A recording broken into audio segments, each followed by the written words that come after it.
We're going to study the muscles and vessels that are associated with the shoulder region. And what we're looking at here is a posterior view of the two shoulders. This is the dissection as we left it when we did the laminectomies. We're going to be looking at first the muscles on the posterior side, and then we'll be looking at the muscles on the anterior side. There really are only two incisions or cuts that you have to make for this dissection, and these are to cut the muscles which are attached to the scapular spine. So as you can see here, we have the deltoid muscle, and of course it's going to be attached to the clavicle, to the acromion, and to the scapular spine, so that you want to make an incision that comes around the top of that muscle so that we can reflect it from its bony attachments here. And the second muscle which has to be cut is the trapezius, which you can see right here.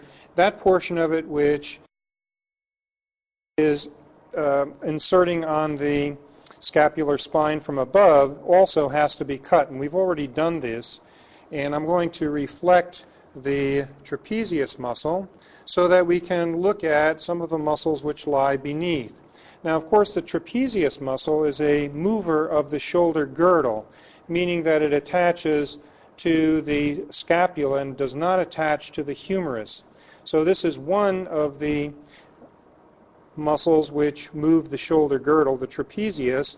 And when we reflect the trapezius, there are going to be two other muscles that we can see which are extending over to the cut spinous processes, and these are going to be the rhomboids. There's a rhomboid minor and a rhomboid major. It really looks like one continuous muscle, and in some cases you actually can't see the distinction between the two.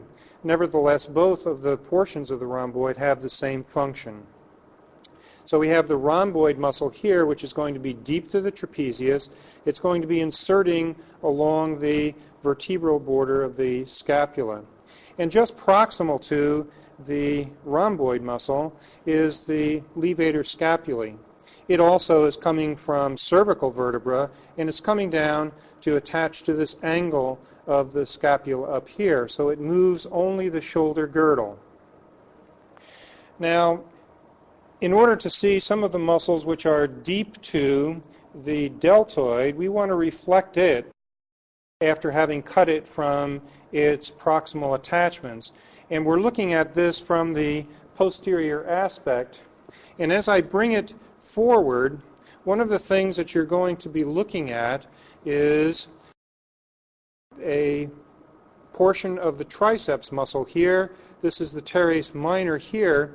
And coming out just underneath the teres minor muscle is going to be the innervation and nerve supply of the deltoid.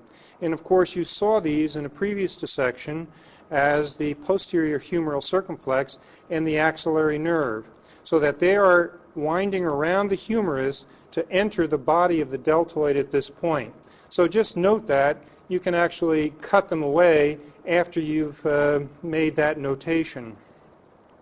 After you've moved the deltoid forward, this allows you to look at some of the muscles which are attached to the scapula, that is arising from the scapula, and moving over to the humerus, which is right here. So the head of the humerus is right here beneath the acromion, which is right there.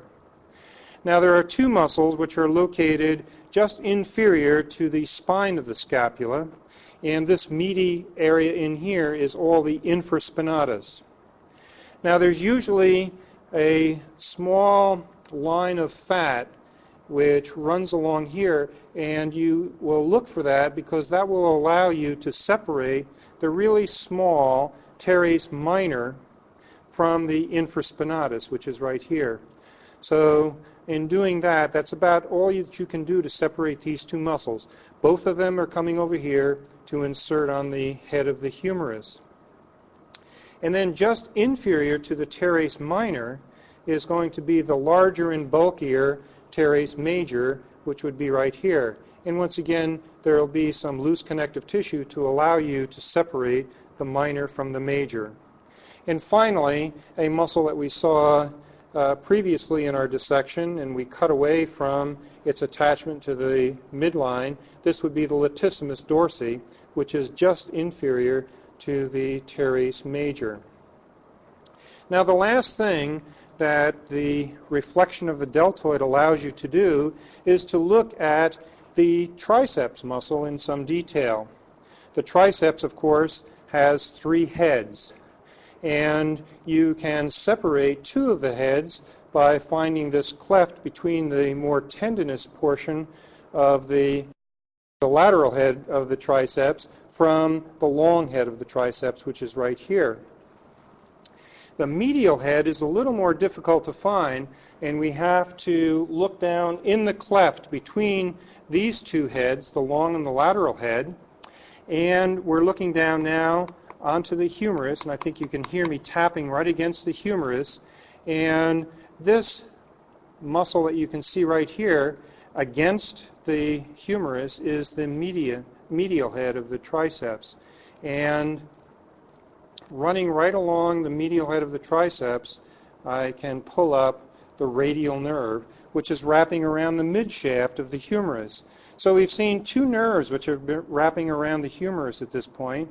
The radial nerve wraps around the midshaft of the humerus, and then proximally, just beneath the head of the humerus, we have the axillary nerve.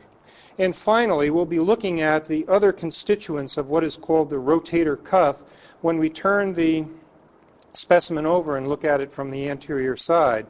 But the sits muscles, S-I-T-S, that's a eponym which refers to the supraspinatus, infraspinatus, teres minor, and the subscapularis. And we can see we have the supraspinatus here coming to insert onto the head of the humerus. Here is the infraspinatus, the S and the I. Here is the teres minor. These are all components of what is called the rotator cuff because they're all rotators of the humerus, and they're all going to be inserting near the head of the humerus on the greater tubercle. We've turned it over. We're looking at the right shoulder from the anterior side. The deltoid is right here. The cephalic vein came up and ran between the margin of the deltoid and the pectoralis major, which I'm holding in my hand. We haven't cut off the anterior portion of the deltoid, although you should. Now, the pectoralis major, a muscle which moves the glenohumeral joint because it attaches to the humerus, is shown right here. You can separate it from the deltoid so that you can move it out of the way, and we can look at some of the deeper structures. So I'm going to do that now. Just reflect it forward. It'll have some pectoral nerves attached to it, which I am going to cut so that we can pull it forward out of the way entirely. And beneath it is a muscle which is coming off of the anterior anterior thorax from the ribs, which of course have been removed, and it extends proximally to insert into the coracoid process right here of the scapula. Since it does not attach to the humerus, it is a mover of the shoulder girdle, not a mover of the glenohumeral joint. So that this muscle, the pectoralis minor, should be evident immediately on the undersurface of the pectoralis major. Now I'm going to pull this out of the way because we're going to take a look at some deeper muscles. One muscle, again, a mover of the shoulder girdle, which is coming off the ribs. This is the remnant of it, would be the serratus anterior. Notice that I have the arm in a slightly abducted position so that I can get a better look at the depths of the axillary fossa, so to speak. We have the serratus anterior extending back so that it can attach to the vertebral margin of the scapula, so that the scapula is laying down like so, and the serratus anterior is coming across to insert to its inferior angle and then up along the vertebral border, so that when it pulls, it will be pulling the entire scapula forward in a protraction movement. Here is the nerve to the serratus anterior, the long thoracic that we saw before. Now, in looking down, you pull the brachial plexus and vessels out of the way, and you will be looking at the anterior surface of the scapula. And of course, residing here is the subscapularis. And we haven't dissected it all out. The fibers of this muscle will be extending forward to insert onto the humerus on the lesser tubercle. So this is the last of the sits muscles. We saw the supraspinatus, infraspinatus, teres minor. There's one muscle that makes up the sits group on the anterior surface, and this would be the subscapularis. So as we look in here, we have our brachial plexus coming down through here. Posteriorly, we're going to have the subscapularis. On the medial wall of the chest going to the scapula will be the serratus anterior. And just for orientation, if you look down here, these are fibers of the latissimus dorsi right here, and then down in here, fibers of the teres major. So these are all the muscles then of the shoulder. And now we'll go on and look at some of the muscles which are associated with the brachium or the arm. Now on the posterior side, we've already seen the radial nerve innervating the triceps muscle back here.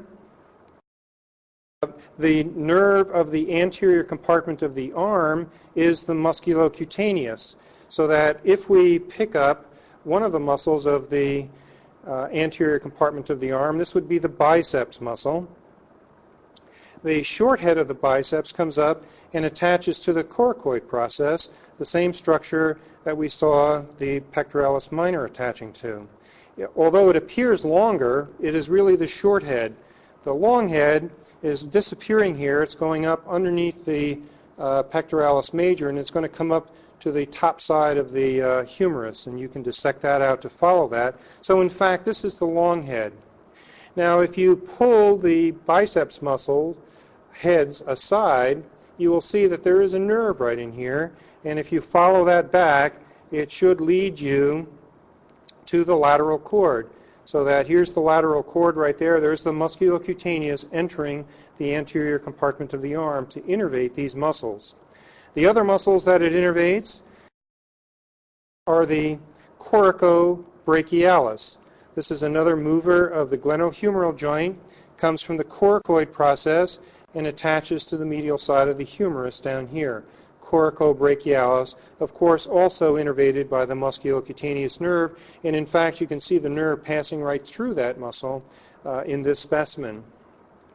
The third muscle on the anterior compartment of the arm is one which is on the anterior surface of the lower portion of the humerus down here. And this meaty area right in here denotes the brachialis muscle. And this is the third and last of the muscles which are found on the anterior compartment of the arm, each of them innervated by the musculocutaneous nerve. We're now going to look at some of the vessels and nerves of the arm. And we pointed out before how the axillary nerve and the radial nerve, as they wrapped to the posterior compartment, came very close to the bone. The remainder of the muscles, as they traverse the arm, you can see that they are protected by these fleshy components of the muscles that we just studied. And so that the ulnar nerve and the median nerve are going to be coming down. They're fairly well protected in the arm. And hence there's little damage of these nerves in this region.